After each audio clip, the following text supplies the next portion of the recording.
భారత communist party CPI Sangareddy పట్టణ సమితి సమావేశం నిర్వహించడం జరిగింది. ముఖ్యంగా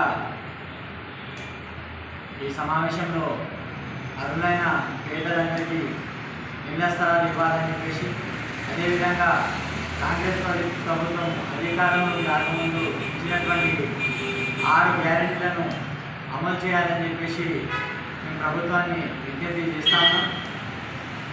మేము ప్రభుత్వ ఏర్పాటులో భాగస్వాములు అయినప్పటికీ కూడా ప్రభుత్వం ఏర్పడి సంవత్సరం గడుస్తున్నా నేటికి ఏ ఒక్కరికి కూడా ఇళ్ల స్థలం ఇచ్చినటువంటి పరిస్థితి లేదు.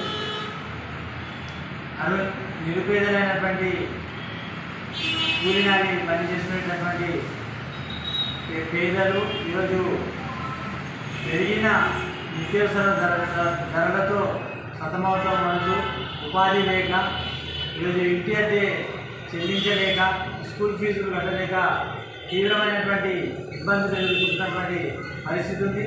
సంగారెడ్డి పట్టణానికి సంబంధించి గతంలో కాంగ్రెస్ ప్రభుత్వం ఉన్నప్పుడే 6,000 మందికి పట్టాలు ఇచ్చినటువంటి పరిస్థితి. తర్వాత బీఆర్ఎస్ ప్రభుత్వం అధికారంలోకి వచ్చినాక పట్టాలు కూడా రద్దు చేసినటువంటి పరిస్థితి ఉంది.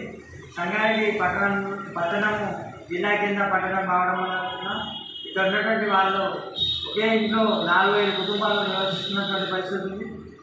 అదేవిధంగా ఇతర ప్రాంతాల నుంచి వచ్చి ఇక్కడ నివాసం ఉంటున్నటువంటి వాళ్ళు కూడా ఈరోజు 5,000 నుంచి మొదలుకొని 20,000 వరకు ఇంటి అద్దెలు చెల్లిస్తున్నటువంటి పరిస్థితి ఉంది.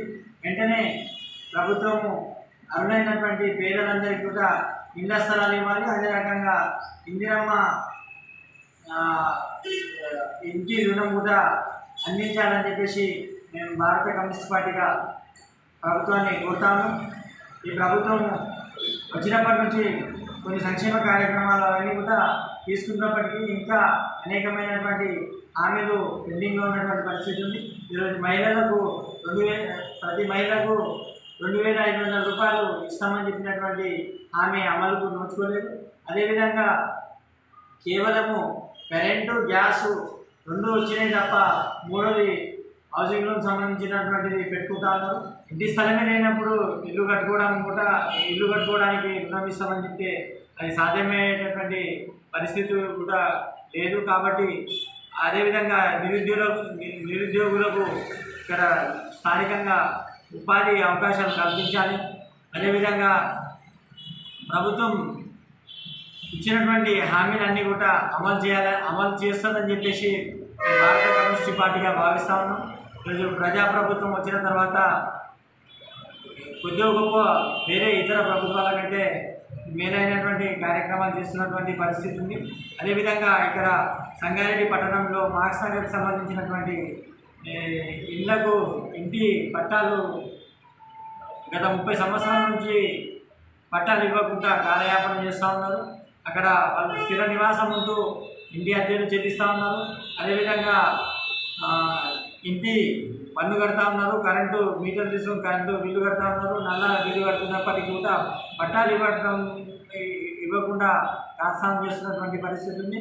అదేవిధంగా అక్కడ ఉన్నటువంటి నాలా నిర్మించడం కోసము ప్రభుత్వము అధికారుల దృష్టికి అనేక మంది తీసుకుపోయినప్పటికీ కూడా ఆ నాలా నిర్మించకపోవడంతో పైనుండి మల్కాపూర్ నుంచి మొదలుకొని మల్కాపూర్ ఓడిఎఫ్ కాలనీ, మాంజీలా నగర్, బాలాజీ నగర్, అదేవిధంగా గణేష్ నగర్, పోతేటిపల్లి, గొల్లెగూడెము దీనికి సంబంధించినటువంటి నీళ్ళన్నీ కూడా నాల ద్వారా వచ్చి ఆ నాల నుండి బయటికి వెళ్ళేటటువంటి తూము నాలా మూసుకుపోవడం వల్ల నీళ్లు బయటికి పోక ఇళ్లలోకి వస్తున్నటువంటి పరిస్థితి. వర్షాకాలం వచ్చినప్పుడే తూతుమంత్రంగా అధికారులు వచ్చి చూసి వెళ్తా ఉన్నారు తప్ప దానికి శాశ్వత పరిష్కారం చూపడం లేదు. వెంటనే ఆ నాల కూడా నిర్మించాలని చెప్పేసి ఈరోజు ఈ సమావేశంలో మేము భావించడం జరిగింది.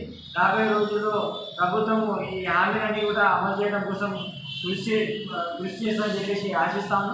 లేని ప్రజలందరినీ సమీకరించి పెద్ద ఎత్తున ఆందోళన పోరాట కార్యక్రమాలు నిర్వహిస్తామని చెప్పి ఈ సందర్భంగా హెచ్చరిక చేస్తాము.